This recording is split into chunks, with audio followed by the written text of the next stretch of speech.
Hey guys, let's make wildflower seed pods. Remember, I'm making a whole lot more in this video than you are with your kit. So let's begin. You're going to need a half a cup of your clay, which you'll find in your baggie. That's what you have in your bag. You're also going to need compost, which you can find in a separate bag in your kit. Now we're going to put this all together and we're going to grind it up so all the big clumps are released. So you have a nice smooth mixture.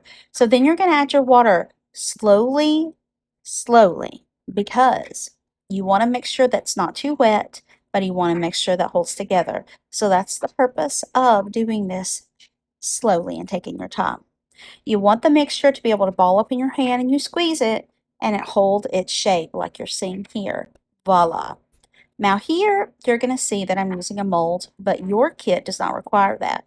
You'll just roll it in a ball in the middle of in the palm of your hand and you'll come up with 10 small truffle size balls. Now, as you can see here, I'm going to make a little hole in the middle of the pod. Now this is where your wildflower seeds are going to go. This way they're protected so they don't sprout. It's going to dry and it's going to become hard as a rock, and therefore your seeds will not sprout until it comes into contact with water, rainwater, in the future when it's time to throw them out. So as you can see, once we get the dirt back over, so you'll take a little bit more of your mixture and put it over the hole that you made in your ball, and then you're going to compress your ball and you're going to roll it between the palms of your hands.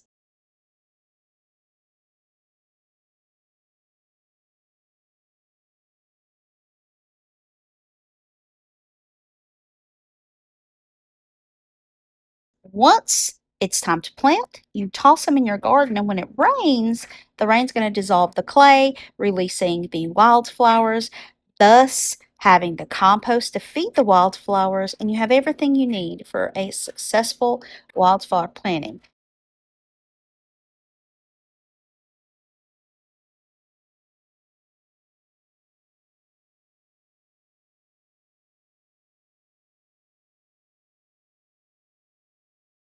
So once your seed pods are all compressed and rolled into your tin balls, then you take them and you're going to put them either outside in the sun where it's warm, or you can put them like I did. You're seeing in the video is I have a gas heater, so I am just placing them on a tray for it to dry. Now your clay will dry to a lighter color. Right now it's going to be dark and pink. When it dries, you'll see it getting lighter in color, whiter in color. So you just flip them, roll them around so all the edges can get dry completely, and it's going to take 1 to 2 days to dry completely. Once they are fully dry, then you can store them.